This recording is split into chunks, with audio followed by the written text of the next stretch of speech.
Listen, Twitter made a decision, as a private company often does, and now they're dealing with a fallout. I don't know what I would have decided to do in their shoes. Twitter and other social media platforms are constantly facing pressure from everyone in the political ecosystem and the public. Hence, this is a lose-lose situation for Twitter. They already were facing heavy criticism from the left for failing to do more with Trump's claims online. When they took action by labeling the president's tweet, they came under fire from the right, and that led to the executive order that we will discuss probably later. One thing to be said is that if we abolish Section 230, then Twitter will be sued for what President Trump said on Twitter, and there will be only two options for any social media platform, either to stop moderating altogether or to over-moderate. And then the forums in which we have our public discourse will change forever and not for the better. The First Amendment protects Twitter from Trump, but not Trump from Twitter. Social media big tech should not be, quote, fact-checking anything. They have a biased view that leans radically left. Yoel Roth, who's in charge of, quote, developing and enforcing Twitter's rules, referred to Trump and his team as, quote, actual Nazis, exclamation point. Number two, radical left big tech is not the arbiter of truth. The fact check was a lie. Twitter said, quote, Trump falsely claimed that mail-in ballots would lead to a, quote, rigged election. The fact is, mail-in ballots have been linked to numerous cases of election fraud, and people have been criminally convicted for it, and it's not up for debate. Number three, President Trump has the right to post what he thinks, even if people disagree. Fact-checking his tweets is a form of political censorship and activism. They're publishers now trying to alter the way people view his tweets. So my bottom line here is we need to let the public fact-check each other. It's time for human beings to put the big boy pants on and research and think for ourselves what is true and what is false. I agree with Joe Biden, which I never do. Section 230 of the Communications Act, which protects these companies from being sued, quote, should be revoked immediately. Come on, man. Hello, I'm David Grasso, and you're watching Bold TV. As you heard from off the top, we're debating whether Twitter did the right thing in fact-checking President Trump. Let's hear from our panelists. We have Ash Karzarian, the Director of Civil Liberties for Tech Freedom, and singer-songwriter Ricky Rebel. Welcome to you both. So, Ricky, Mark Zuckerberg came out against Twitter's fact-checking. Do you agree with him? Well, I think both of them have some explaining to do, because in the beginning, when they first started out, they were just a platform, a neutral, platform for people to express their views, to freely express their views, all different types of views, including views that people might think are lies or are wrong, all types of ideas. And it was supposed to be a place where we can all debate these ideas freely.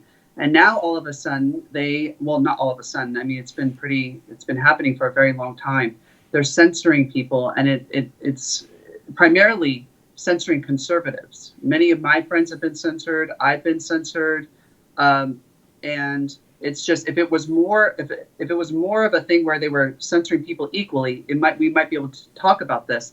But the fact that they continually target conservatives is a problem, because they're biased and they have a radical, in my opinion, radical left-leaning agenda, and they're trying to sway the election a certain way right now. They're trying to sway it, in my opinion. So let's give Ash an opportunity. Ash, what do you think about all of this? These are really tough calls to make, and speaking of civil liberties and et cetera, what do you make of all of this? Well, I think it's important to say that sometimes on social media we stay in our echo chambers. So I work with both the left and the right, and I've seen a lot of people on the left complain about being silenced, about being moderated too. So the fact that Ricky, he actually said he agreed with Joe Biden, the fact that both parties are actually coming after platforms probably means that they're pissing everyone off. And content moderation is extremely hard. One thing to be said is, so Ricky said neutral. Currently, no laws require these platforms to be neutral, and these platforms are private. Now, I'm not saying we should demand for them to be, acting better, doing a better job at moderating. But as currently the First Amendment stands, we would have to then ask for a baker in Colorado to be neutral and not to decide for himself if he wants to bake a cake for a gay couple or not. We would have to remember when the left was very angry at Chick-fil-A for having political views and donating to certain causes.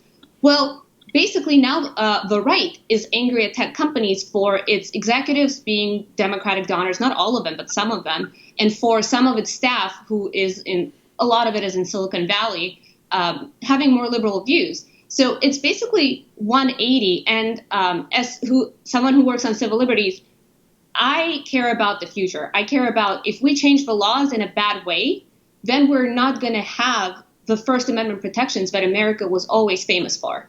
So, Ricky, one of the things that happened in recent times, like this happened yesterday, is that Twitter added yet another warning label to one of the president's tweets. So Is this a slippery slope? Like, when does this end? Is this an escalating war? Obviously, the executive orders come out in the last couple of days. It seems like the confrontation between the government and social media has arrived.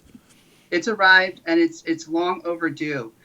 People like Alex Jones have been deplatformed without a warning in one day. All of his speech, everything that he stands for was wiped out. My friend Laura Loomer wiped out. Her accounts were wiped out. Anytime you say something that offends somebody else or that offends the left, they are targeting these people, and specifically conservatives. And I'm saying if it was less biased, then maybe we could have a conversation.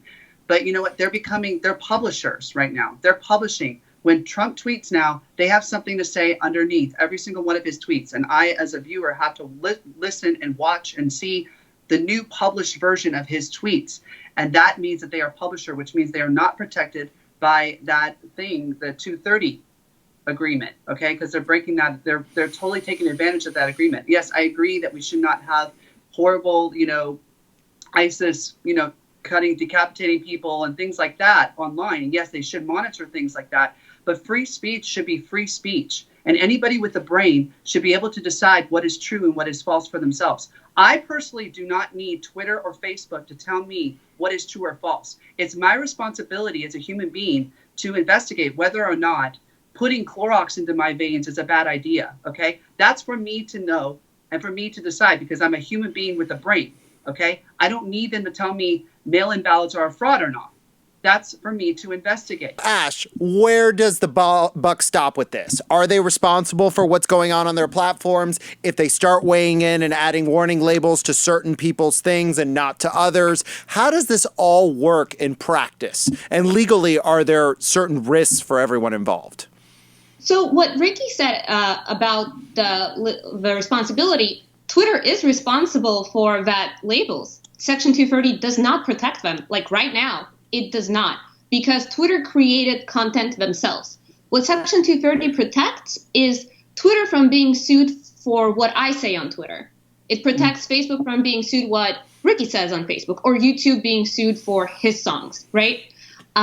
So that's the Section 230 protection. And it doesn't only protect the big websites. It protects every single website. If your website has a comment section, it protects that. And one thing I want to bring up as the slippery slope argument is a lot of left activists have, asked and have sued, and in 2004 they've asked FTC to look into Fox News because Fox News was not being fair and balanced. Recently, there was a lawsuit against Fox in Washington State over their coronavirus coverage. And you know what courts did? They threw them out, and rightfully so, because we can't ask government to police private speech. Yeah, that's really interesting that you point that out. So that label that says, mail-in ballots, the truth about mail-in ballots, that creates a legal risk for Twitter. Can you say that again? Yeah, Section 230 does not protect Twitter when Twitter says something themselves. Twitter's public policy account has been tweeting about this. They are liable for things they said. It's not a get out of jail free card. It never was. And unfortunately, some senators have been misinterpreting the law to play the political game. And it's extremely upsetting because the two senators who have been doing this the most, Ted Cruz and Josh Hawley are graduates of Harvard and Yale Law, and I know they know better. So, Ricky, tell us, what do you think? So, if people on the left are saying they're being censored, and obviously you say people on the right are being censored, how do we change this without heavy-handed government? Because, conservatives usually are very skeptical of government. So what can we do to solve this problem and, deal with this ongoing battle between government and social media? Well, she brings up some great points, Ash. I got to tell you, you do bring up some good points. But the bottom line is that I have spoken to so many friends of mine who have been completely wiped off the social media grid for saying things that were not even, anywhere near bad enough to be wiped off. Okay, they're being censored, and it just angers me because I'm seeing so many things just go through my feed where I have to click on a thing to actually view the content. I think at this point, I think it's a very political game they're playing right now, because I think the libs are desperate at this point, the liberals, the radical libs, the activist libs, I should say. The only way they can influence people is by forcing fact checks on them, okay? They can't just let, Joe Biden debate Trump on the issues now. Now they have to put warning labels under every single thing that Trump says, because their facts a lot of times are not accurate. I mean, that the bottom line, their fact check was wrong. So even them policing the thing that they were policing, they were wrong about that. Mail-in ballots fraud does occur, and Trump is concerned about that. And he has every right to explain why he's concerned about that, or he doesn't want everybody to have to be forced to do mail-in ballots this election. So I think it's a political issue, and I hope that we can figure it out. But I think that Trump is doing what he thinks he should do in order to combat the problem of censorship that's been going on for way too long now. And Ash, before we go, I want to give you the last word here. How do we even know if censorship is occurring, right? Because the algorithm tends to favor certain things and not others, etc. So how do we even document if social media companies are promoting a certain narrative over another, for instance? So we can, as a society, demand for more transparency when it comes to algorithms. We can, as government, to force that thing. The other thing I would say is the executive order that the president has issued, if it would be enforced by the agencies named in it, most of it would be unconstitutional. Like, they would lose in court. So, okay, we scared the tech companies. Let's now have an honest conversation about what we need to know. And last thing I want to mention is, you see, let's be very careful with Section 230, because Section 230, if it doesn't exist, then a Christian forum would not be able to kick off people who are engaging in it, trying to, create disturbance. Any single forum, any single private company has its right to decide who will be on it or not. And we, as a civil society, have a right to walk away. Twitter and Facebook are not, forever. There was MySpace before that. There was Yahoo we used before that. So when the next platform comes, go there. I mean, we already are seeing the new generation going on TikTok. Like, no one is on Facebook anymore. So let's use the free market forces and show them what we are okay with and what we're not. I'm always for free market forces. So on that note, Ricky Rebel and Ash, thank you so much for joining us for this really important conversation. Thank you for having us. It was fun. Thank you. Thank you all for watching. Have a great day.